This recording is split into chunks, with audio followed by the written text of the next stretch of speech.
We're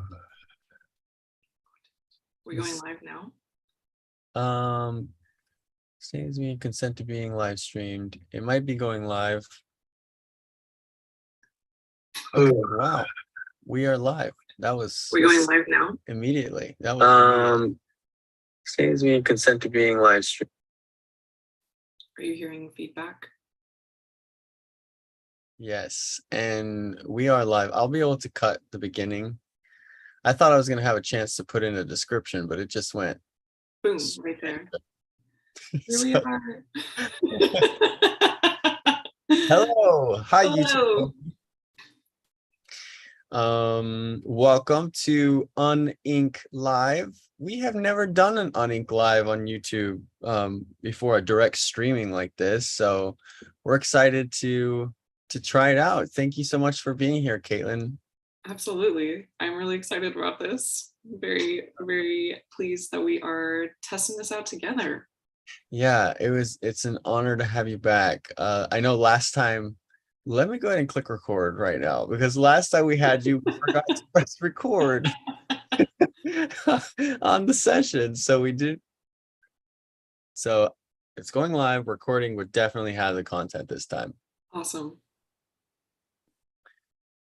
But a little bit about UnInc, y'all. We are an incubator for creators. So we build real community, provide live coaching and local mentors for creators of all types to step onto their path as they launch their first businesses and projects and art projects. And we had the opportunity to have Katelyn mentor with us. It was last year on a session with us, and she's back with us to get into a topic we came up with. Katelyn, first, you want to tell a little bit about who you are and what your background is? Yeah, for sure. Thanks. So I am here in Austin, Texas, and I'm from Austin actually. And I do mentoring and coaching work with people that have scoliosis on more of the mental and emotional realms of support. And I do that because I have scoliosis myself, and I grew up wearing a back brace, and I understand firsthand the impact that it has on someone and the challenges that it can create for someone throughout their life, dealing with accepting this diagnosis and exploring what it means for them. And so, a lot of what I really love doing is using the body as a place of wisdom and exploring what all of these things mean. And I think that's also one of the things that you and I have connected over is being able to take sort of your life experiences and looking at how your personal process with them has informed so much of what it is that you do and what you believe is important and what sort of gifts you want to provide for other people. So that's a little bit about me. And I'm so glad that one of our mutual friends, who was another mentor on your channel here or your group here, connected us when he did, because ever since then you and I have been having these conversations about these different things that we connect over. And yeah, and so much of that has been about the dreams that we have for ourselves, the dreams that we have for our communities, our own personal process with turning these different pain points in our lives into resources for people, right? And the ways that you and I have these conversations, I've always valued them so much because we pull from two totally different backgrounds, and yet we have such a shared value around helping people feel supported in their lives and following their dreams and what that means. And you do it professionally, and I like to help people do that from an embodiment perspective, right? And so when we were talking about different ways that we could loop other people into this conversation, because I think so many people can connect with wanting to really find ways of alchemizing their life and gifting it back to the world, right? Especially entrepreneurs. That's so much, I feel like, of what the drive is, and you can tell me if that's accurate or not. I know it's been accurate for you and I.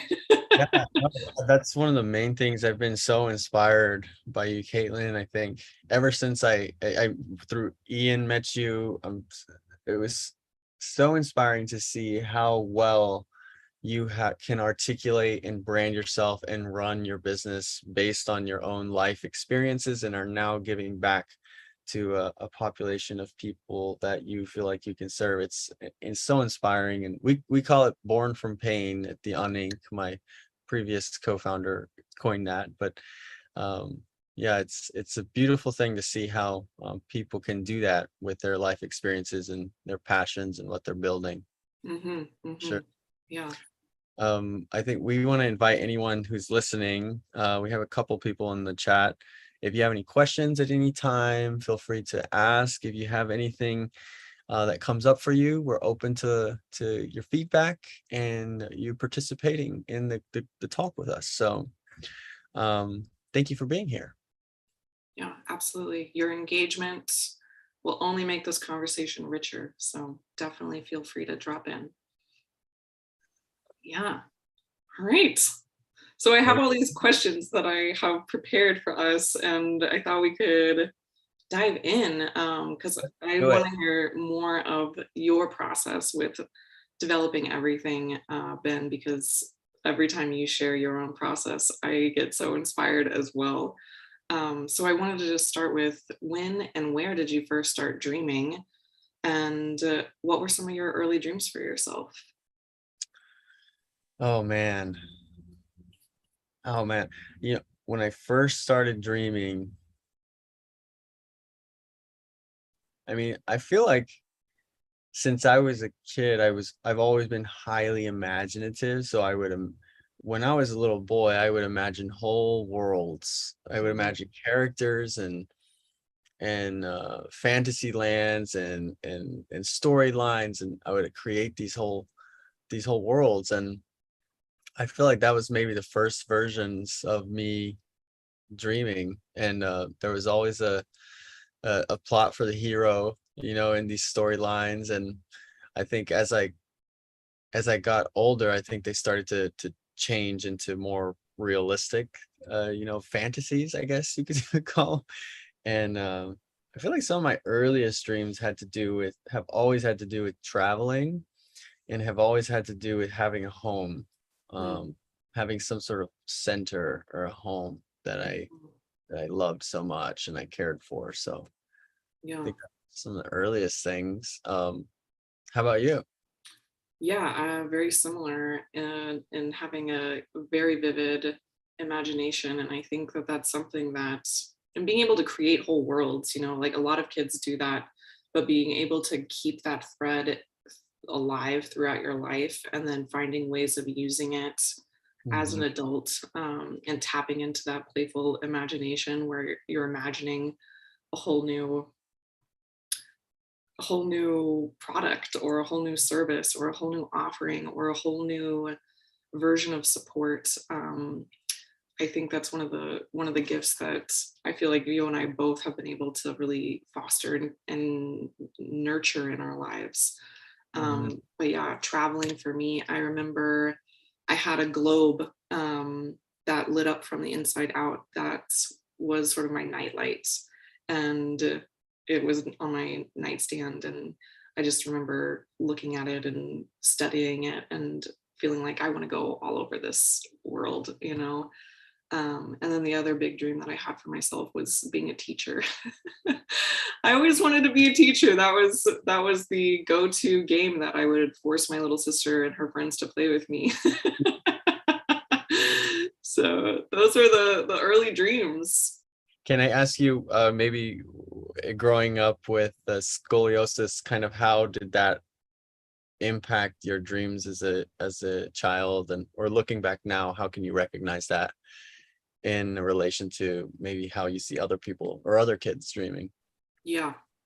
So I think one of the reasons why I know it was such a powerful thing that I did keep alive, the imagination and the travel and the dreams of my early childhood, because when I was wearing a brace in my teenage years, I was pretty isolated from my peers, and I would go and eat lunch in the library, and I would just be on the computer, like studying, like different researching all these different places where I could go. And really, I just wanted to get out of Texas and I wanted to never come back.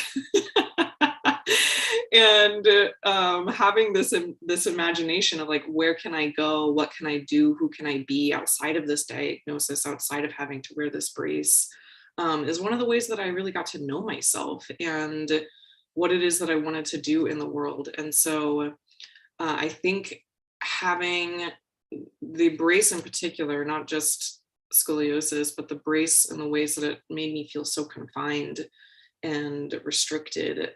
There was this other part of me that was like, no, like I want to go everywhere. I want to do everything. I want to try it all, and I want to be free, you know. And so it was sort of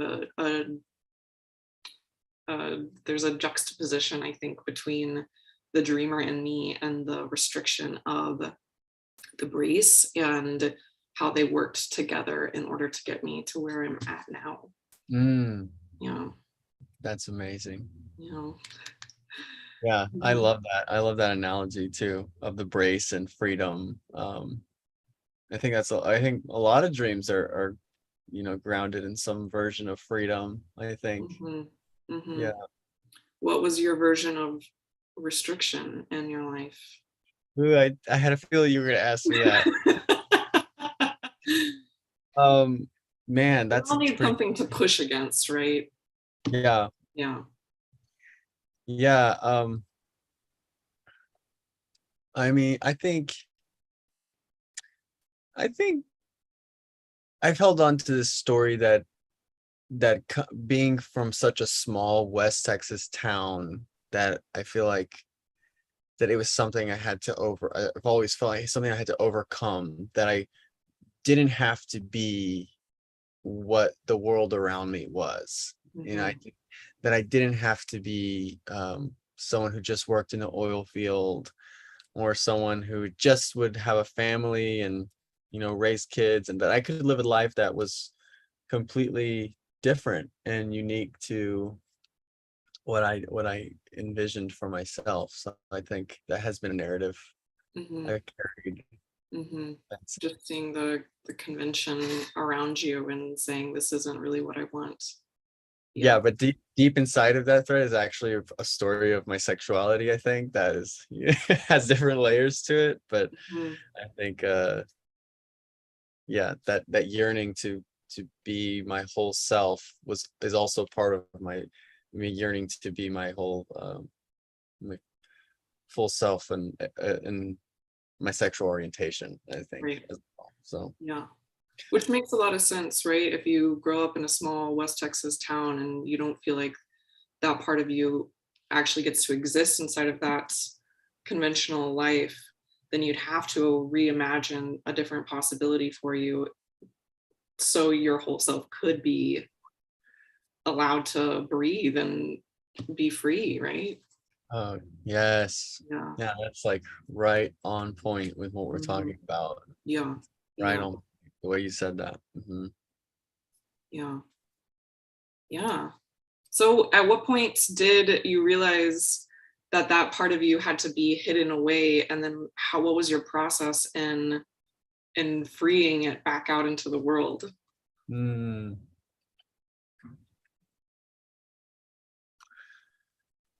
uh I'd say like that part of you being hidden, I don't know if it's very conscious. If it was conscious for me, Yeah. it's kind of like kind of describe it as like your soul, like calling you in a direction, and you just feel like you have to take the risk, or you have to take the jump to seek and discover what this is that's calling you or pulling you.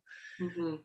That So I'm not sure if I was very conscious, except I just describe it as like a heart yearning, like a yearning or a longing of the heart to want to leave home, Yeah. and to want to um, discover myself and the world you know, in a way that I had no idea how or what it was. You know, Right.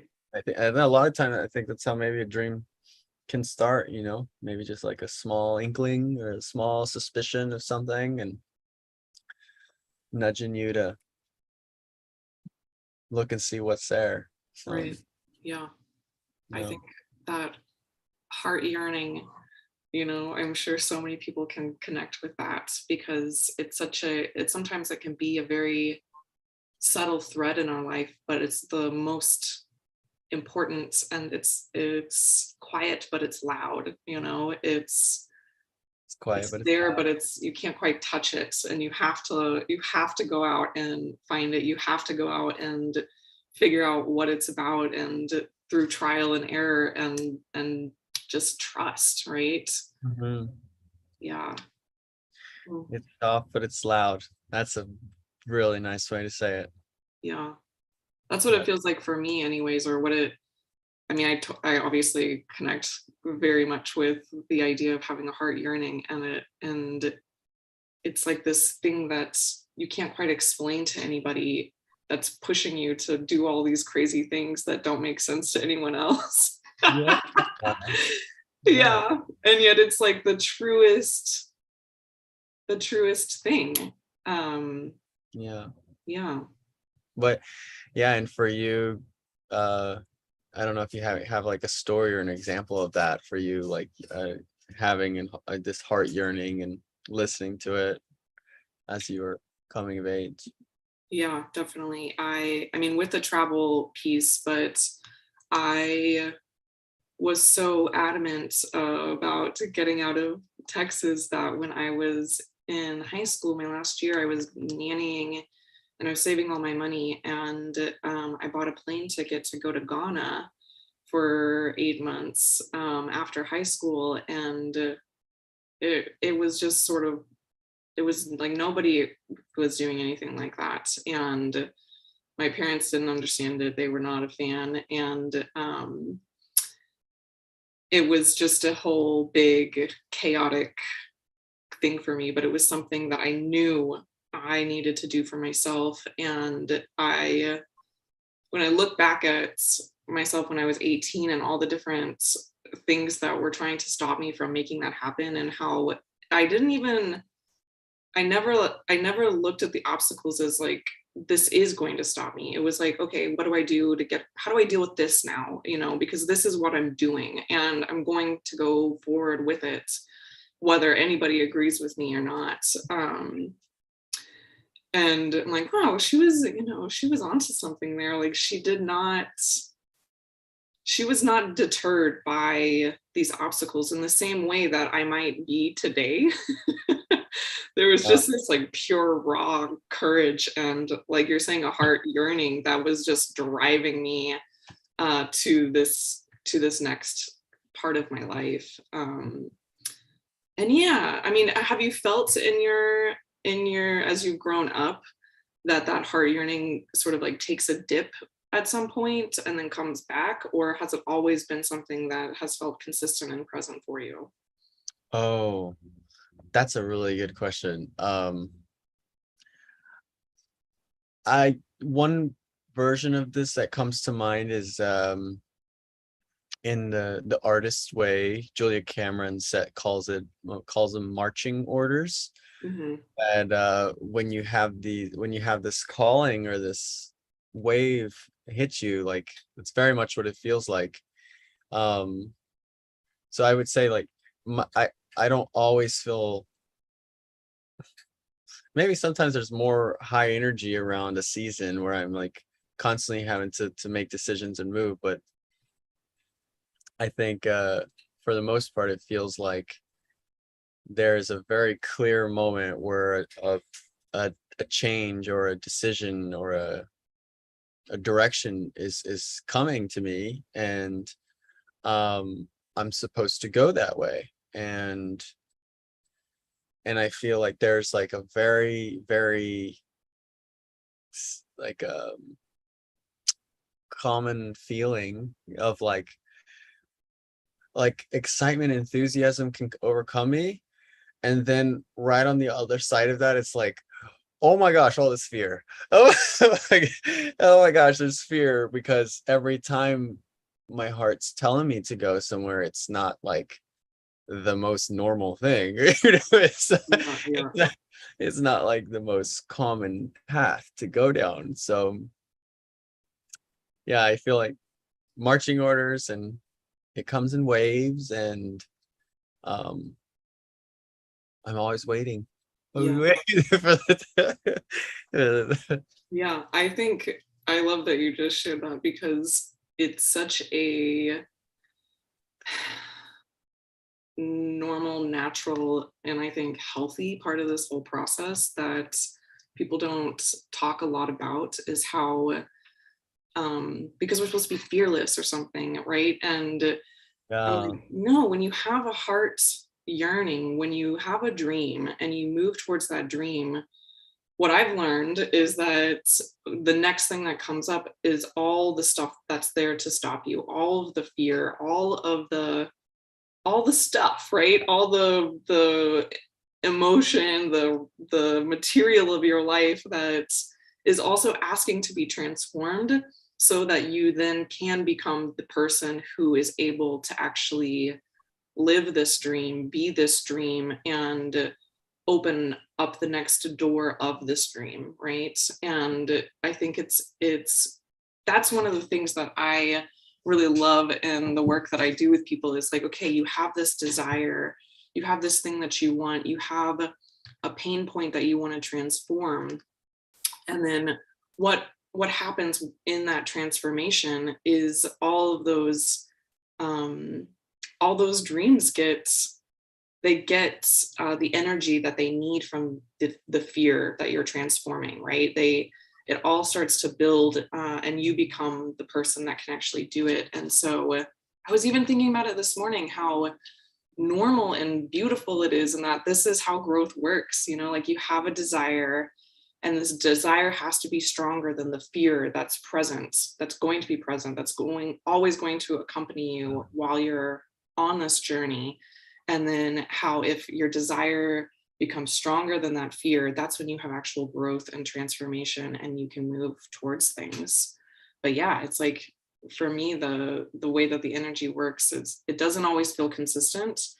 But I also, even just talking through this right now, it's like, well, maybe there's a different way to look at what that consistent energy even means, because when you're in the pits of despair and you're working with all of that fear, you know, it's like that is consistent energy. Like you're still doing it, you're still doing the same thing. It might not feel the same way, it might not feel like a fun high, or oh, I'm accomplishing this, I'm accomplishing that, but it's like you're transforming something, you're clearing something, you're doing something, and that's also powerful. Absolutely. Hmm. Yeah, it's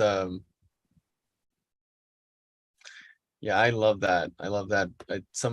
Another mentor was mentioning that like whatever obstacle is coming up in your pursuit of your dream, that obstacle is very much like the lesson you're supposed to be learning or growing through to to move into the next version of yourself or the next season. Hmm. Hmm. Yeah. Yeah. Yeah, so this might be a good point to talk about how you've actually transformed these different parts of your life into creating the work that you do, and why you believe in it and why you wanted to even put it out there into the world. Mm.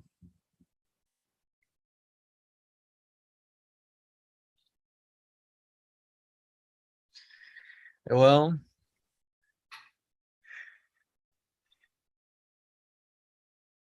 I guess I go back to one of the very earlier days when I was first taking a plunge into creating a venture, um, and having overcome, well, I went through a period where I was really depressed, and I was struggling with suicidal ideation for some years, um, in my teens, and having and I went through a couple of years of learning that about myself, bringing more awareness to it, and feeling like I had overcome it in a way that made me feel uh, like it was a new version of me, having gone to the other side of this spell of darkness or whatever, having and I think from that was the beginning of me saying, I want to help people.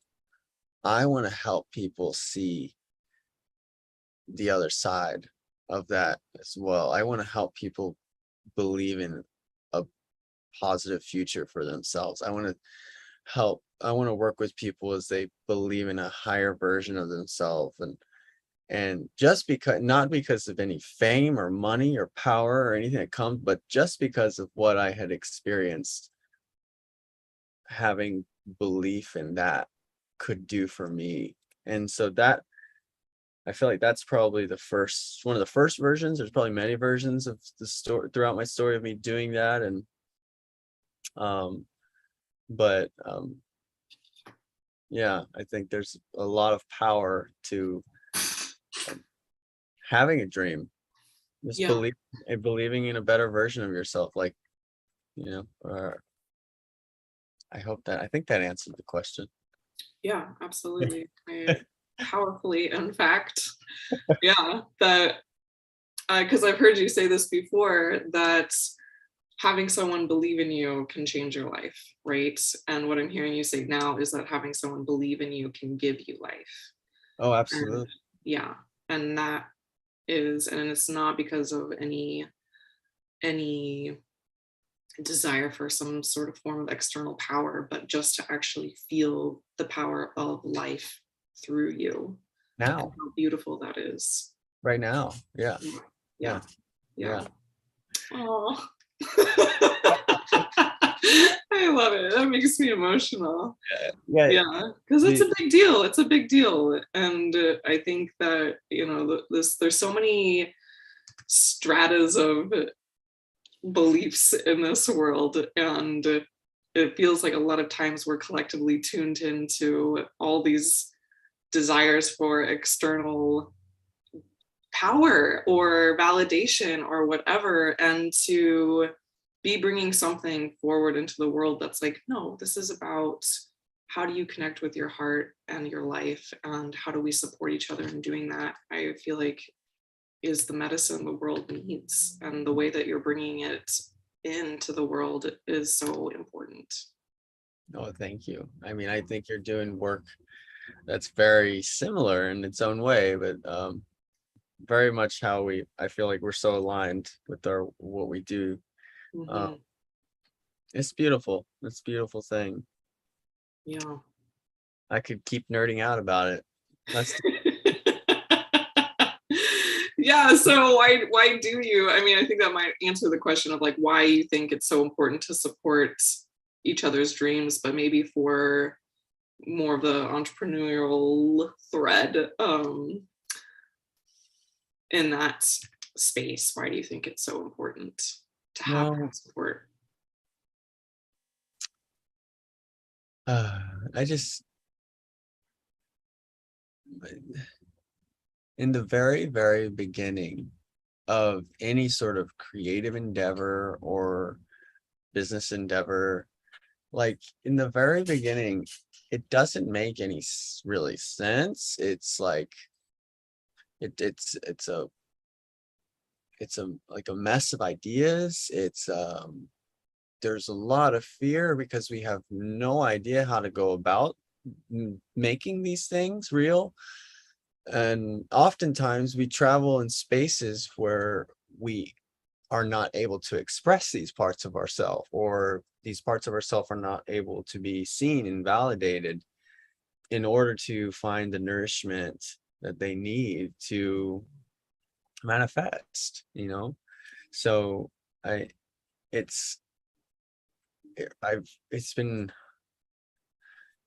my work and my life work to build these spaces, to build spaces for this very reason, for this purpose, for people to find community and to find collaboration with others, so that at this stage of a dream or of a passion or a creative endeavor, like you have the chance to have the opportunity Yeah. uh, to for it to be born. I think that not everybody has that, and it's a shame. I think there's countless people in this world who don't have that, and it's a shame, and there should be spaces everywhere accessible to anyone everywhere to be able to find that, space and community. And Yeah. Yeah. Yeah. So, and you've been sort of playing with a new idea from what I gather. And I'm wondering with the Web3, how you see all these things connecting and what the possibilities are there. oh my gosh, I can't believe you're asking this. That's so exciting. I had to find a way to weave it in because I don't know much about this, but I love that there's a new frontier available to us now, and you are someone who is bringing a very visceral experience of yourself and your this heart yearning into this space, right? Which again, I think like technology needs more compassion built into it. And so I'm so curious how you see these things working together. Yeah, that's a good question. I mean, it's been a hell of a process exploring and understanding these really heady, complex topics. Like it can just really get out there and it can just really get out of hand. Like, but I think the thing that clicks for me, the one thing beyond all the technology, behind the metaverse and NFT, beyond all of it, is this idea that I'm so lit up about, is that the entire ground of this technology or this innovation is built on the idea of community and communities, Mhm. and it being community driven, community focused. It only exists because of communities. Like if and it's just an exciting future to imagine that communities are making more decisions in how we design products and how we curate spaces and how we make financial decisions, how we make activist decisions. Um, but I think with UnInc specifically, I see us turning from a for-profit model into people, I'm calling it a Web3 model, or also it's very much like a for-profit co-op model. It's, I don't get too into the weeds here, but basically it's going to go from a hierarchy of leadership to anybody in the community will now be making the decisions about what the brand and what the business will do Mm. into the rest of this year and into next year. We're making that big change. So decision making, um, being community anchored in the idea of community. um, I'm glad I had the space to kind of try to articulate it with you, but I think that's what comes to mind. Yeah, yeah. It sounds powerful. And it sounds like something that, because it feels so completely different than what I think most of us are used to. Yeah, It's still, I think it's something that I'd have to experience really to, for me at least, to fully grasp it. yeah, So, yeah. yeah. I'm not an expert in the space. I'm new to the space. I just see the tools and the opportunity and the potential to start to integrate and practice them now with UnInc. So I'm happy to anyone. I've been talking to so many people who feel like it's so foreign and new to them. I hope the UnInc will become a space over the next years to where it makes it a much more friendly Hmm. space to step into for Hmm. to learn or experience or play with Web3 tools with us. So Mm-hmm. Mm-hmm. yeah, we start our first cohort today, actually. Oh, So nice. yeah, For Web3 builders, or I don't know if that's how you say that, or Our- we're gonna have a couple of Web3 mentors, but they're artists primarily. They're not super Web3 enthusiasts, but they're all artists and they're wanting to develop their business and their work further. They have like a small interest in Web3 stuff. So um, nice. yeah, it'll be fun. We'll Love see how it that. goes. Yeah, hope it How goes about you? well. I can't wait to hear about it. How about you? What's going on with the Katelyn Carlson in the next season? Yes, thank you for asking me that, because I'm feeling very ripe for growth at this moment in time, and expanding what I do beyond the world of scoliosis, because the way that I see so much of what it is that I have to offer and what it is that I want to do is really taking these themes of feeling stuck or feeling restricted or feeling held back in some way by something. It could be anything, really. And then how do you transform that into freedom and connection and community and growth and possibility and all these things. So, and I love the work that I do in using the body as a point of wisdom and a source of wisdom for orienting towards all of those things. So I'm finding more ways of expanding what I do. Expansion is another one of my favorite words.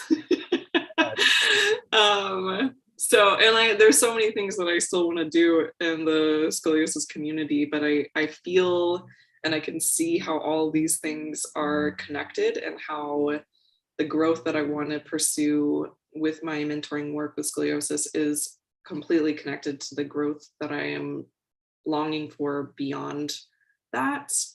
Um, and again, like what you were saying, like this desire to feel into my wholeness and create a world where I can bring my whole self to this work that I do, and that I don't have to compartmentalize, like, oh, I only work with these people, because even people with scoliosis are whole people that have lots of interests beyond, just what's going on with their back. So that's what I'm trying to dive into right now in my own life. And I've been working on, as a way to sort of chart what the next 6 months I think could potentially look like for me, is going back over and using sort of the season of autumn as this harvest season to really harvest everything that I've done this past year, and use it as a way to resource myself towards what is it that I want to create next, and what does that look like, and what can I learn from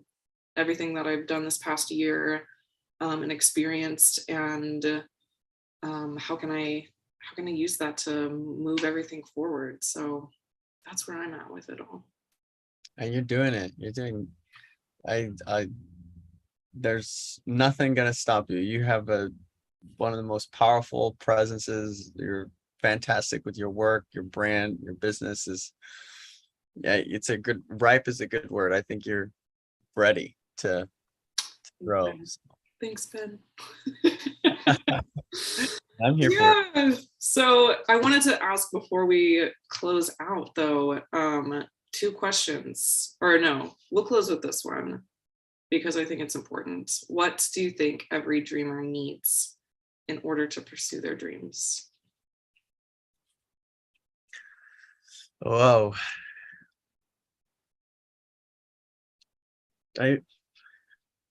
This is a funny answer.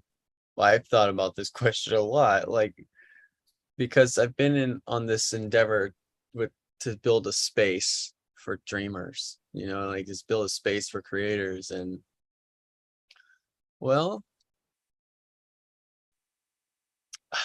this sounds silly, but after having manifested and built actual spaces and living spaces and communities and all this, well, I don't think that's where we start. I mean, those are helpful and communities definitely help, but I think every dreamer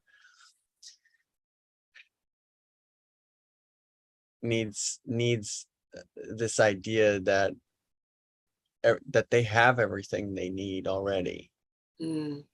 and that that's already there, and all these external things will come and help and be a part of it, but first and foremost, like, you already have everything you need to change the world.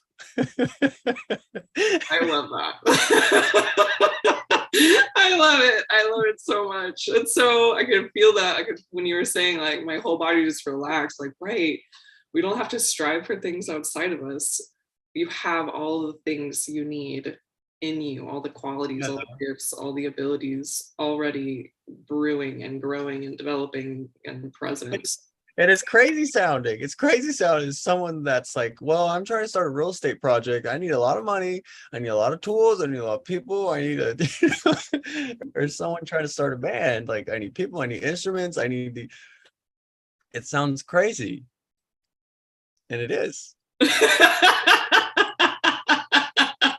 Yeah, my answer to this question would be you need a lot of courage and a lot of craziness. I think you need to be able to crazy to pursue your dreams. I don't think that you can do it without, a willingness to step beyond. Absolutely. Yeah. Courage and a little bit of crazy. The mad ones are the only ones for me. I forgot who said that, but yeah. Yeah. Nice. What was your second one? Oh, the second one, I think we already touched on the Okay. dreams you have for yourself and your community. You definitely shared Okay. that. So, yeah. Yes. Well, I just want to thank our listeners for tuning in with us. This was a we didn't get any comments, but if y'all want to reach out to us, feel free. We'd love to hear from you. If you're stepping out on your own dream, or if you have your own creative project, or that Katelyn or myself can be a part of, we'd love to hear from you. So Absolutely.